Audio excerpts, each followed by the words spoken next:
প্রথম ধাপে 1,80,000 রোহিঙ্গাকে ফেরত নিতে রাজি মিয়ানমার। যে কৌশলের কারণে রোহিঙ্গাদের ফেরত নিতে রাজি হলো মিয়ানমার। বাংলাদেশ দীর্ঘ 8 বছর পর মিয়ানমারের কাছ থেকে রোহিঙ্গা প্রত্যাবাসনে বড় একটি কূটনৈতিক সাফল্য অর্জন করেছে।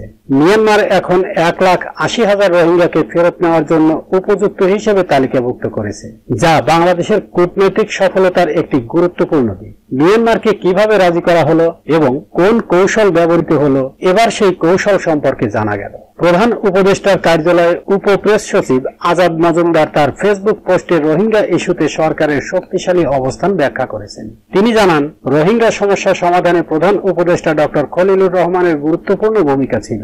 আজাদ মজুমদার তার পোস্টে লিখেছেন, রয়টার্স, ইএফই এবং ওয়াশিংটন পোস্টের মতো একাধিক সংবাদ মাধ্যমে আমি প্রায় 2 দশক ধরে রোহিঙ্গা সংকট নিয়ে আলোচনা করেছি, ক্যাম্পে গিয়েছি এবং তাদের দুর্দশা সম্পর্কে অনেক গল্প লিখেছি। বিশেষ করে 2017 সালের গণহত্যার পর তিনি আরো বলেন, কখনো ভাবিনি যে আমি সংকটের এমন একটি গুরুত্বপূর্ণ মুহূর্ত প্রত্যক্ষ করব, যা তাদের দীর্ঘ প্রতীক্ষিত প্রত্যাবাসনের দরজা খুলে দেবে। রোহিঙ্গা ইস্যুতে বাংলাদেশের শক্তিশালী অবস্থান তুলে ধরে আজাদ মজুমদার জানান, গতকাল ব্যাংককে বাংলাদেশ প্রথমে মিয়ানমারের কর্মকর্তাদের সঙ্গে দেখা করতে অস্বীকৃতি জানায়, কারণ তাদের নেতা বিআইএমএসইসি ভাষণে রোহিঙ্গাদের অবৈধ বাঙালি বলে অভিহিত করেছিলেন। পরে মিয়ানমার 1,80,000 রোহিঙ্গা ফিরিয়ে নেওয়ার জন্য উপযুক্ত বলে রাজি হওয়ায় এই বৈঠক অনুষ্ঠিত হয়।